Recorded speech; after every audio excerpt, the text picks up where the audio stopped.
Hey guys, welcome to Reddit Brew Shorts. Today, I will be reading in the r/entitled people subreddit, so let's jump into it.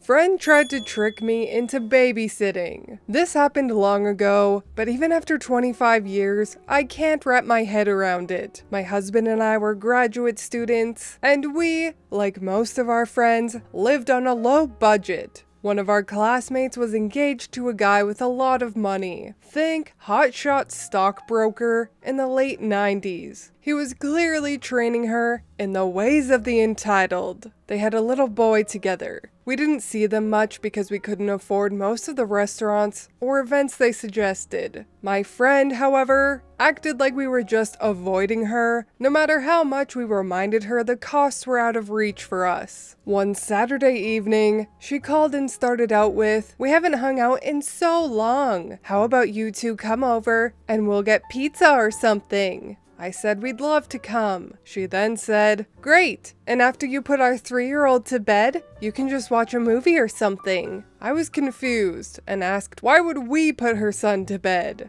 Weren't we going to hang out? She replied, "Oh, fiance and I are going to a party in the neighborhood. We'd invite you to come along, but the hosts don't even know you, and that would be awkward. But we should have time to chat before we leave." I said I didn't want to be her free babysitter. She got annoyed and said it wasn't free because they'd get us pizza. I said no thanks, and she was so shocked. "What? Now you're not coming? What are we supposed to do now?" Keep in mind, it had been only about 40 seconds since I figured out she expected us to babysit. I imagine she spent the party complaining about the friends who were supposed to watch her kid, but bailed on them last minute.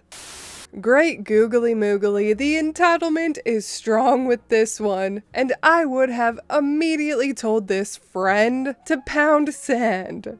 I am happy to report that I read in the comments that OP did just that and never spoke to this friend again.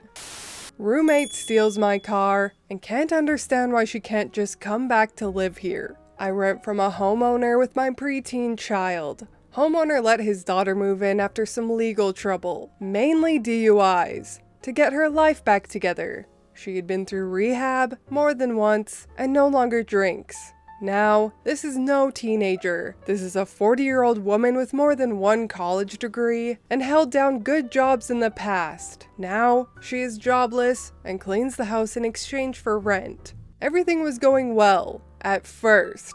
She liked smoking and had a medical card. I don't care, but that progressed into smoking a lot, and we know it evolved into other drugs. I don't know what, but it had some ideas.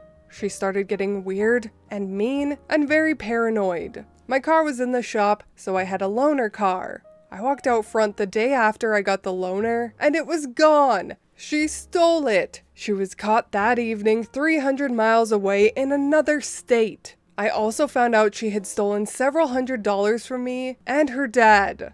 Many other things were also stolen. Well, she got out of jail and made her way back to our city. She is trying to justify her taking my car because she supposedly had to do something for her dad. Neither of them have vehicles of their own. Something he told her not to do anyway. She denies stealing any money or all the other bad things she did. No remorse. Not even an apology. We're also sure she hasn't quit the drugs. If she has, we know it won't be long before she starts again. She absolutely cannot understand why she can't just come back and live here. Edit to clarify, I rent 2 rooms in the house from the homeowner. He still lives here. I called the police the minute I saw the car stolen. She was caught in another state. Charges were dismissed and may be refiled. It's out of my hands.